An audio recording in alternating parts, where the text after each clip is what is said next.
Good morning, students. Today we are going to start with the chapter number 9, Performance of Contract. Under the performance of the contract, we are going to study mainly tender, offer to perform, which is given by section number 38. Second topic, that is the contract which need not to be performed. Third topic, who can perform the contract, and the fourth one, devolution of a joint rights and the liability. So let's start with the chapter number 9. Under the chapter number 9, we are going to study four different topic. We are starting with the first topic, that is offer to perform, tender. આ તમને ઘણી બધી વાર question ફોર્મની અંદર પૂછાય છે. Discuss requisites of a valid tender, define the term tender, along with the same discuss condition for valid tender. હવે આ એક ટેન્ડરના નામથી ઓળખાય છે. આ વસ્તુ આજે આખો કન્સેપ્ટ છે એ એક ટેન્ડરના નામથી ઓળખાય છે. ક્લિયર? હવે ટેન્ડર એટલે શું? What do you mean by tender? Tender means offer to perform. The name itself suggests offer to perform. It means here a promisor is basically offering the performance. Clear? Say for example, મારે અને તમારે contract થયો છે. તો in that particular case I become the promisor, you become the promisee. તો હું તમને કોઈક વસ્તુ ઓફર કરું છું, તમે એ વસ્તુ એક્સેપ્ટ કરો છો. We have frame the particular contract. આપણા વચ્ચે કોન્ટ્રાક્ટ ફોર્મ થઈ ગયો છે. So I become a promisor, you become a promisee. હવે હું એઝ અ પ્રોમિસર હું તમને કંઈક પરફોર્મન્સ ઓફર કરું છું. Clear? That is known as offer to perform. એટલે આ જે ઓફર ટુ પરફોર્મ છે, that particular thing is known as tender. હવે આ ટેન્ડરનો કન્સેપ્ટ કંઈક અલગ છે. Other than the actual performance. Other than actual પરફોર્મન્સનો મતલબ શું થશે કે આ કંઈક એકચ્યુઅલ પરફોર્મન્સની વાત છે, એના જેવું છે પણ એના કરતાં કંઈક અલગ છે. Clear? So let's understand the concept tender which is given under section number 38. અહીંયા ટેન્ડરની અંદર શું હશે? Try to understand. Sometimes promisor offer to perform his obligation under the contract at a proper time and the proper place, but promisee does not accept the performance. This is known as attempted performance or a tender. Here the promisor is not responsible for a non-performance. Thus a tender of a performance is equivalent to the actual performance. Thus on the basis of the actual performance contract get discharged. હવે આ વસ્તુમાં કાંઈ ખબર પડી નહીં exactly. જો try to understand the things. Sometimes promisor offer a performance under a particular contract at a proper time and the proper place. Say for example, મેં ઉછીના રૂપિયા માગ્યા છે. I said, will you give me 100 rupees as a borrowing? You said yes. તો એની આપણે terms and condition decide કરી. તમે એમ કીધું yes I am ready to give you borrowings, but for that you need to repay the amount within a 6 months at the rate of 6% rate of interest. At the 6% rate of interest. તો આપણે બે વચ્ચે એ વસ્તુ confirm થઈ કે તમે મને 100 rupees બોરોઈંગ્સ તો આપશો, પણ within a 6 months I need to repay the principal amount along with the 6% rate of interest. આ વસ્તુ કન્ફર્મ થઈ. I said yes fine, at the end of the 6th month I will repay this 100 rupees. Fine, તમે મને 100 rupees આપી દીધા. 6 મહિના પતવા આવ્યા એટલે હું તમને અત્યારે રૂપિયા આપું છું. કે આપણે વાત થઈ હતી કે 6 monthsના એન્ડમાં તમે મને આપેલા રૂપિયા છે એ મારે રીપે કરવાના છે, અને for that I need to pay the 6% rate of interest. તો હું તમને રીપે કરવા માટે આવું છું. સો અહીંયા શું થાય છે? Sometimes a promisor offer to perform his obligations. Offer to perform his obligation under a contract at a proper time and a place. At a proper time in a place. તમે મને એમ કીધું હતું કે 6 મહિનાની અંદર છઠ્ઠા મહિનામાં 6% રેટ ઓફ ઇન્ટરેસ્ટથી તમારે મને બોરોઈંગ્સ જે આપેલા છે રિટર્ન કરવાના છે. I promise for the same.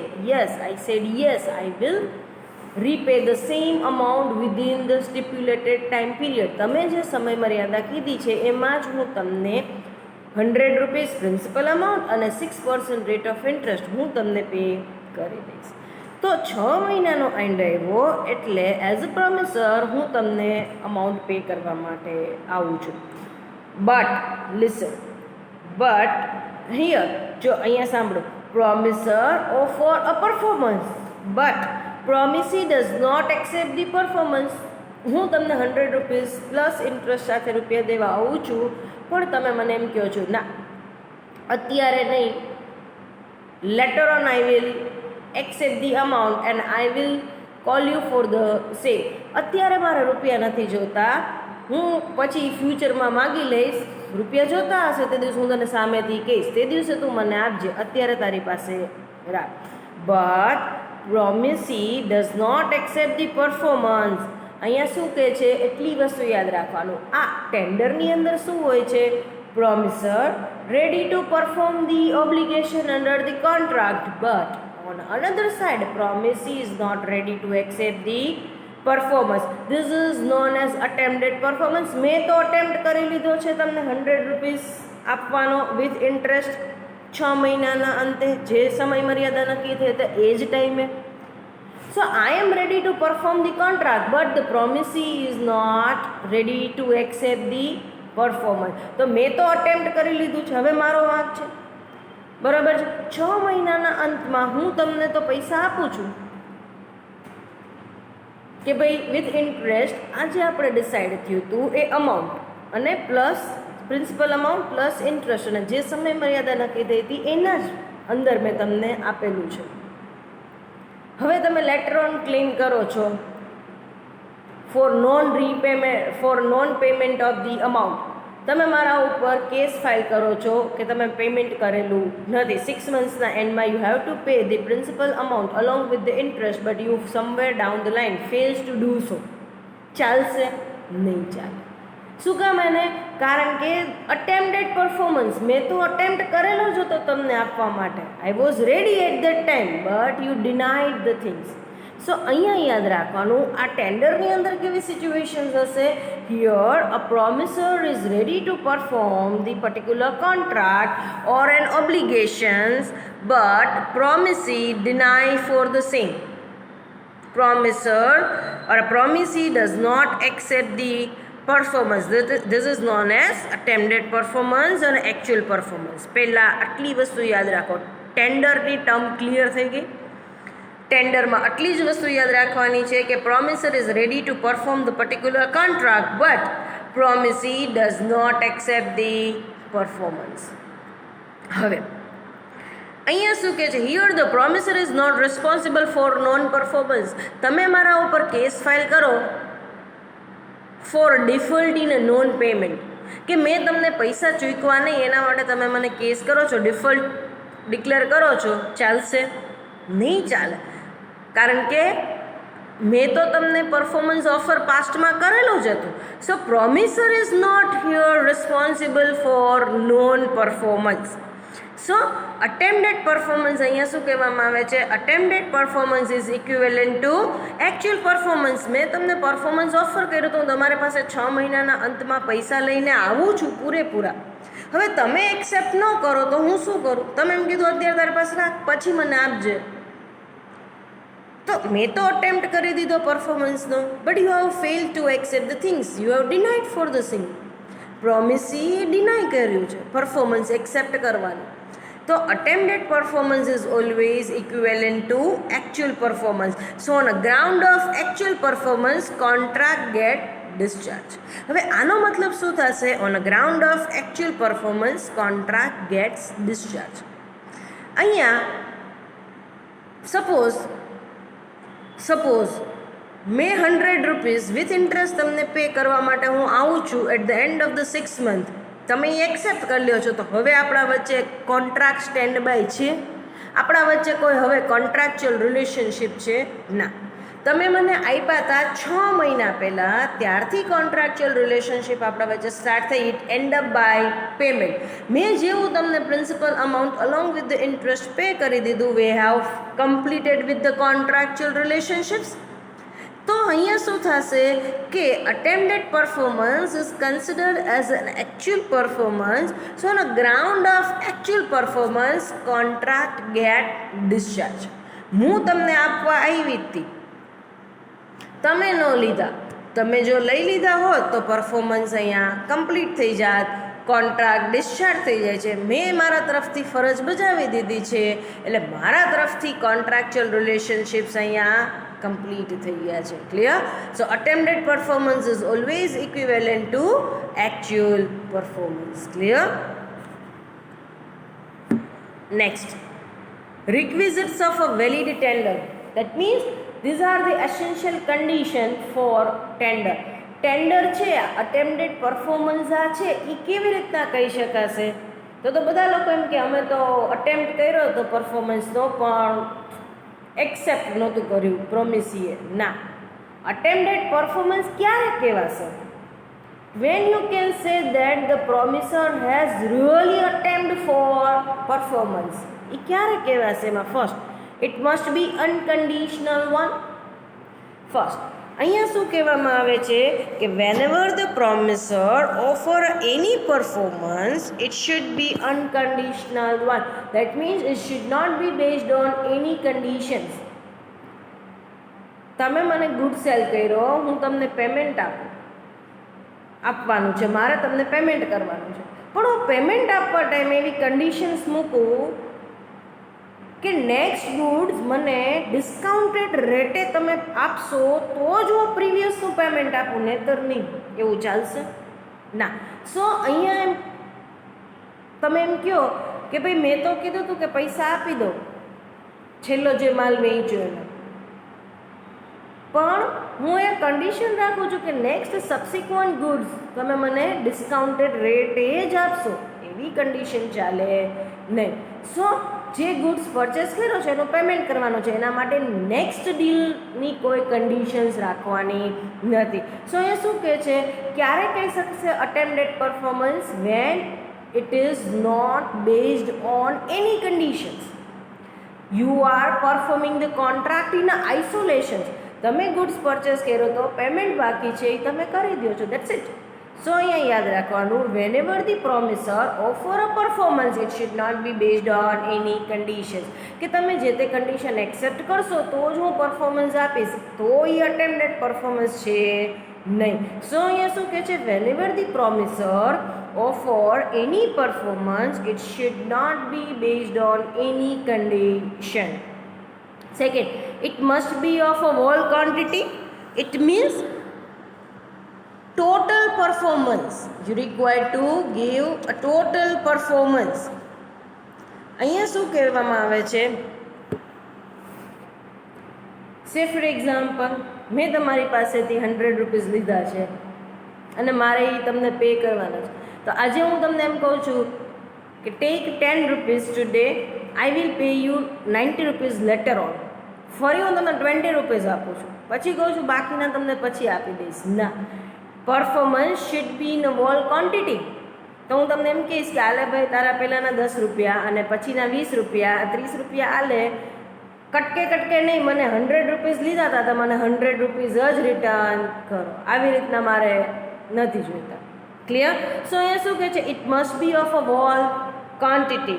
So required to perform as per the agreed term. And if the performance is required to perform in the whole, then the partial fulfillment of the contract is not work out. Partial fulfillment is not allowed. Required to perform in the whole quantity. જે રીતના નક્કી થયું છે, આ ઇન્સ્ટોલમેન્ટમાં decide થયું હોય પેમેન્ટનું, તો you have to pay in installment. પણ જ્યારે આખું ટોટલ અમાઉન્ટ જ પે કરવાની વાત હોય તો પછી you have two offer in total. પછી તમે મને એમ કહો કે પહેલાં મેં 10 રૂપિયા આપ્યા હતા, પછી મેં 20 રૂપિયા તમને આપ્યા હતા, પછી આગળ હું આપવાનો જ હતો ને 70 રૂપિયા, તો તમે ના પાડી કે ના મને 100 રૂપિયા સાથે જ આપતો, તો મેં ન આપ્યા તમને. એવું નહીં ચાલે. You require to perform in a whole quantity. Third, performance must be by a person who is in the position and willing to perform. That means here the mental willingness as well as the physical positions of the promiser is most important one. એનો મતલબ શું થશે? અહીંયા again try to understand the things. Performance must be by a person who is in the position and willing to perform. Say for example, એક painter છે, એને તમે એક પેઇન્ટિંગનો કોન્ટ્રાક્ટ આપ્યો છે, but suddenly he meet with an accident. Now he is not able to perform the things as he was previously use to perform. પહેલાં જેટલું સરસ પેઇન્ટિંગ કરી શકતો હતો એટલું સરસ પેઇન્ટિંગ કરી શકતો નથી. So he is willing to perform the contract, but whether he is in the position to perform the contract, no. તો એમ કહે કે હું તો તમને પેઇન્ટિંગ બનાવીને આપું જ છું ને, પૈસા લીધા છે તો ના ક્યાં પાડું છું, but the person is not in a position, physical positions to perform a particular contract. Mentally એનો મતલબ શું થશે? ઘણી બધી વાર ઘણા લોકો નથી કહેતા હોતા કે હા હા કરી જ દેશું ને, હા હા હા આપવા જ છે ને પૈસા, ક્યાં લઈ લેવા છે, ના ના ના અમે એમ કોઈના ન લઈ લે, અમે આપી જ દેવાના છીએ, આજ નહીં તો કાલે પણ આપી તો દેવાના જ છીએ. સો mental willingness is again important one. So whenever the person offer a performance, a person must be in the position, physical position as well as in the mental position to perform a particular contract. Clear? Next, performance has to be done at a proper time in the proper place. Suppose આપણે tender of goods છે, તો I have to deliver the goods at your godown. હું ગામની બહાર truck ઊભો રાખીને કહું કે અહીંયા આવીને હવે માલ લઈ જાઓ તો ચાલશે? તમે કહેશો ના એ વસ્તુ ખોટી છે, તો હું તો ટ્રક લઈને પાછું જતું રહીશ. અને હું એમ કહીશ ત્યાં ગઈ હતી અને મેં કીધું ખરા માલ લઈ લ્યો, એ લોકોએ ન લીધું, તમે પાછા આવી ગયા. પણ કેવી રીતના? વાત શું થઈ હતી? At a proper place you have to deliver the goods at a godown. તમે તો સિટીની બહાર આવીને ઊભા છો અને તમે કહો છો ટેક અ ગુડ્સ, તો નહીં ચાલે. Clear? So you require to offer the performance at a proper time and the proper place. It must be made to the proper person. It must be made to a proper person. That means you require to offer the performance to either a promisee or his or her authorized agent. કાં તો જે તે વ્યક્તિ છે, પ્રોમિસી છે, એને તમારે performance offer કરવાનું છે, કાં તો એના ઓથોરાઇઝડ એજન્ટ. સપોઝ મેં ગુડ્સ પરચેસ કરેલો છે, તો either I need to pay you, કાં તો તમને જ પે કરવાનું છે એઝ અ પ્રોમિસર તરીકે, પ્રોમિસી તરીકે, કારણ કે મેં તમારી પાસેથી ગુડ્સ પરચેસ કર્યો, કાં તો હું તમારા ઓથોરાઇઝડ એજન્ટને ઓફર કરું. બરાબર? નહીં તો હું તમારા ઘરે કોઈ ફેમિલી મેમ્બર્સને પૈસા આપવા જાઉં કે આ લ્યો આ પૈસા માલ લીધો હતો ને, એટલે એ કે અમને કાંઈ ખબર નથી, તમે ઓફિસે જઈને સમજી લો. તો કહેશો કે ઘરે તો પૈસા દેવા આવ્યા હતા પણ ઘરના એ ન લીધા. ના. શું તમે કોને પરફોર્મન્સ ઓફર કરી શકશો? You require to offer a performance to a proper person. Proper person કોણ થશે? બે, either a promisee himself or herself, કાં તો પછી એ authorized agent. It may be made to a one of the several joint promises. So in the case of more than one promisee, promiser can offer a performance to the any of the promisee. અહીંયા શું કહે છે? Joint promises, એટલે કે તમે ત્રણ જણાએ ભેગા થઈ પાર્ટનર છો, તમે ત્રણેય પાર્ટનર છો, તમે ત્રણેય જણાએ ભેગા થઈ તમે પાર્ટનરશિપ ફર્મ ચલાવો છો, તમારી પાર્ટનરશિપ ફર્મ પાસેથી મેં ગુડ્સ પરચેસ કરેલો છે, તો આઈ can offer a payment two the any of the person. હું એવું ક્યારેય બ્લેમ નહીં કરી શકું કે તમે ત્રણેય ભેગા થાવ તો જ પેમેન્ટ આપો, ત્રણેયને હાથો હાથ જ પેમેન્ટ આપવું. ના, I can offer the performance to the any of the joint promisee. In the case of tender of goods, આ અત્યારે નહીં સમજાય. In case of tender of goods, next આપણું જે ચેપ્ટર આવશે, નેક્સ્ટ સેમિસ્ટર આવશે ત્યારે તમારે સેલ ઓફ ગુડ્સનો ટ્રાન્ઝેક્શન્સ આવશે, સેલ ઓફ ગુડ્સનું ચેપ્ટર આવશે. At that time you get the clarity on the same. અત્યારે ખાલી એટલું સમજી લો, in case of tender of goods by you require to offer enough of opportunity to the buyer to inspect the goods. Tender of goods ત્યારે જ કહેવાશે કે જ્યારે તમે બાયરને ઇનફ ઓફ ઓપોર્ચ્યુનિટીઝ આપો છો to inspect the goods before purchasing. Say for example, ઘણી બધી વાર શોપમાં તમે જોયું હશે, સેલર કહેશે ના એ ખોલીને નહીં દેખાડો, એમનેમ જોતો હોય તો તમે લઈ જાઓ, એમનેમ જોઈ લો, ખોલી બોલીને નહીં દેખાડવાની વાત. સો આને ટેન્ડર ઓફ ગુડ્સ કહેવાશે નહીં. દેટ મીન્સ તમે અહીંયા કોઈ પ્રયત્ન જ નથી કર્યા એકચ્યુઅલ સેલિંગના. એકચ્યુઅલ જેને સેલ કરવું હોય શું કરશે? બાયર્સને ટેસ્ટિંગ કરાવશે, બાયર્સને પૂરેપૂરું ગુડ્સ ઇન્સ્પેક્ટ કરવા દેશે, એને ચોઇસ કરવા દેશે, બધી વસ્તુ આવશે. તો આ ખરેખર વેચવાનો પ્રયત્ન કર્યો છે એવું કહી શકાય.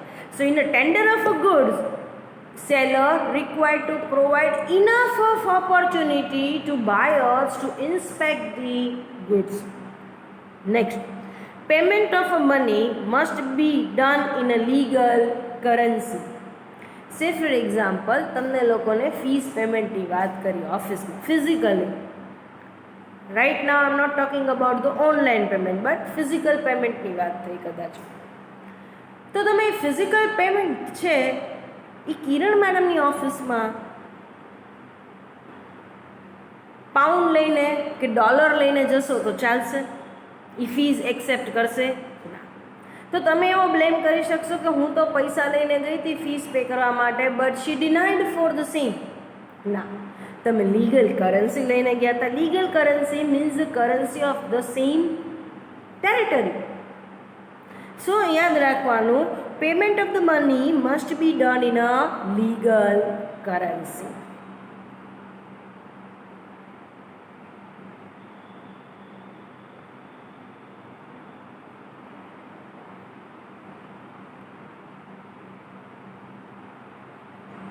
Now our next topic, contract which need not to be performed. અહીંયા એવું એક લિસ્ટ આપેલું છે કે જ્યાં પરફોર્મન્સ આપવાની કોઈ રિક્વાયરમેન્ટ નથી. That means though you have frame the contract, party need not to perform the particular contract. ભલે તમે પાસ્ટમાં કોન્ટ્રાક્ટ ફ્રેમ કરી લીધો છે પણ પરફોર્મન્સ આપવાની કોઈ રિક્વાયરમેન્ટ નથી. So contract which need not to be performed, આવા કોન્ટ્રાક્ટ કે જેનું પરફોર્મન્સ આપવાની કોઈ જરૂરત નથી. First, when it's a performance become impossible. Say for example, મેં તમને કીધું એવી રીતના, તમે એક પેઇન્ટર છે અને પૈસા આપી દીધા છે અને તમે કીધું હતું by end of this month you require to hand over X painting to me. XYZ painting તમારે મને આ મંથના એન્ડમાં આપવાનું છે, પૈસા તમે એડવાન્સ આપી દીધા. But suddenly painter meet with an accident, now he is not able to perform a particular contract. So on the ground of impossibility contract get discharge. હવે પેઇન્ટર પેઇન્ટિંગ કરી શકે એમ જ નથી તો એ કેવી રીતના પરફોર્મ કરશે? So contract which need not to be perform. So on the ground of impossibility contract get discharge. Say for example, મેં એવું ડિસાઇડ કર્યું હોય, આપણે બંને, મેં તમને કાર ઓફર કરી કે would you like to purchase my car in 5 lakhs rupees? You said yes. I said કે I will hand over this car within 5 days. You said okay, no issues. પણ હું તમને 5 દિવસ પછી કાર આપું એ પહેલાં જ મારા ગેરેજમાં આગ લાગી જાય છે અને ડિસ્ટ્રોય થઈ જાય છે car. Now am I able to deliver a car to you after 5 days? No, કારણ કે કાર જ નથી. Contract become impossible to perform. So no need to perform the particular contract. એવું તો નહીં થાય ને કે હું તમને એ કાર વેચવા માટે પાછી નવી કાર પરચેસ કરીશ. મારે તો જે જૂની કાર તમને દેવાની હતી, રીસેલ કરવાની હતી, કાર જ હવે નથી. તો કોન્ટ્રાક્ટ ભલે ફ્રેમ થયો છે, performance will not come in to an existence. When a party to it agree to perform a new contract, want to alter a old contract, so required to perform only new contract, old contract automatically get discharged. Say for example, હું તમને call કરું છું અને કહું છું, order આપું છું, you are supplier, I am manufacturer. હું તમને ઓર્ડર આપું છું કે મને 1 lakh unit raw material send કરવાનું છે, એક્સ રો મટીરિયલ અને 1 lakh unit. But suddenly I receive the consignment or an order from the foreign country. હજી મેં તમને કોલ કર્યો કે મને 1 લાખ યુનિટ એક્સ રો મટીરિયલના મોકલજો. બસ સડનલી થોડીક જ વારમાં એક ફોરેનથી મને કન્સાઇનમેન્ટનો ઓર્ડર મળ્યો અને એના માટે મારે બીજા 2 લાખ યુનિટની રિક્વાયરમેન્ટ થશે. મેં એ ઓફર એક્સેપ્ટ કરી લીધી. એટલે હું તમને પાછો બપોરે કોલ કરું છું કે મેં એક્સ રો મટીરિયલનો ઓર્ડર આપેલો હતો 1 lakh યુનિટનો, એની જગ્યાએ નાવ આઈ વોન્ટ 3 lakh યુનિટ. તો નવો કોન્ટ્રાક્ટ એક્ઝિસ્ટન્સમાં આવ્યો, પહેલાંનો કેટલાનો હતો 1 lakh યુનિટનો. સેકન્ડ કોન્ટ્રાક્ટ એનો આવ્યો એક્ઝિસ્ટન્સમાં 3 lakh યુનિટ્સનો. તો you need to perform a new contract only, old contract automatically gets discharge. હું તમને એવું કહીશ કે હવે તમે 3 લાખ યુનિટ મોકલજો, 2 લાખ વધારે મોકલજો. તો હું તમને એમ કહીશ કે 1 લાખના પહેલાંનો જે છે કોન્ટ્રાક્ટ એ કેન્સલ કરી નાખજો, 3 લાખનો જ મોકલજો. તો એ સમજવાની વાત છે ને કે હવે હું તમને એમ કહું છું કે તમે 1 lakh યુનિટ મોકલવાના, તેની જગ્યાએ instead of that send me 3 lakh unit. તો એનો મતલબ એવો જ થયો ને કે આગળનો 1 lakh યુનિટ મારે કેન્સલ કરવાનો કે હું 2 કોન્ટ્રાક્ટ પરફોર્મ કરીશ, ઓલ્ડ એન્ડ ન્યૂ. પહેલાં હું તમને 1 લાખ યુનિટ મોકલીશ અને પછી 3 લાખ યુનિટ મોકલીશ, એવું કરીશ ના. So whenever the party frame a new contract, old contract automatically get discharge. Next, when the promisee remits wholly or in a part. Remits means set off કરવું, જતું કરી દેવું. સપોઝ તમારે મને 60,000 રૂપીઝ આપવાના છે, તો ઇન્સ્ટેડ ઓફ દેટ હું તમને એમ કહું એક કામ કરો, હું તમને 10% એના ઓફર ઓફ કરી દઉં છું. હવે તમે મને 54,000 રૂપીઝ જ આપો, 6,000 ઓફ.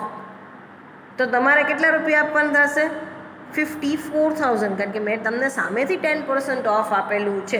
સો જેટલું મેં ઓફ આપેલું છે, જતું કર્યું છે, રિમિટ કરેલું છે, એટલું પરફોર્મન્સ તમારે આપવાનું નથી. If it is avoidable in a nature, that means if either of the parties concerned is not free, no need to perform the particular contract. કોઈ પણ પાર્ટીનું કન્સર્ન ફ્રી નથી, તો વોઇડ કોન્ટ્રાક્ટ કે વોઇડેબલ કોન્ટ્રાક્ટ, એક વસ્તુ યાદ રાખવાની, ક્યારેય પણ આપણે વોઇડ કોન્ટ્રાક્ટ કે વોઇડેબલ કોન્ટ્રાક્ટનું પરફોર્મન્સ આપતા નથી. So when the party prevent the performance, that is tender. આપણે આગળ જ જોઈ લીધો આખો કન્સેપ્ટ ટેન્ડરનો. Next, when the performance become illegal, for example because of change of law, now the liquor is prohibited in a Maharashtra area. અચાનકથી કાયદામાં changes આવ્યો, બરાબર, અને મહારાષ્ટ્ર એરિયામાં લીકર હવે બંધ થઈ ગયું. તો પહેલાંનો જે લીકર સેલિંગનો કોન્ટ્રાક્ટ હતો, ના can you execute the contract, તમે એ કોન્ટ્રાક્ટ એક્ઝિક્યુટ કરી શકશો? ના. એડવાન્સ લઈ લીધા હશે તો એ પાછા આપવા પડશે. You can not perform the contract. Advance payment લઈ લીધું હશે છતાં લીકર પહોંચાડી શકશો? ના. As it is prohibited. So when the performance become illegal, no need to perform illegal performance. જ્યારે પરફોર્મન્સ ઇલીગલ થતું હોય તો એનું પરફોર્મન્સ આપવાની જરૂરત જ નથી. એવું નથી કે કોન્ટ્રાક્ટ ફ્રેમ કર્યો એટલે એની હાવ લીગલ હોય કે ઇલીગલ, પરફોર્મન્સ આપવું જ પડશે, એવું થશે નહીં. સો અહીંયા એક લિસ્ટ આપેલું છે, contract which need not to be perform. So today we have finish up with the 2 topic. 1 question, that is standard, અને સેકન્ડ આપણે શોર્ટ નોટ કમ્પ્લીટ કરી, contract which need not to be performed. Thank you so much. And in the next sessions we'll study another 2 topic, that is who can perform a particular contract and the devolution of the joint rights and liability. So today we have finished up with the 2 topic of chapter number 9. First one, that is the tender and the requisite of tender. Second topic, contract which need not to be performed. Thank you so much for this session.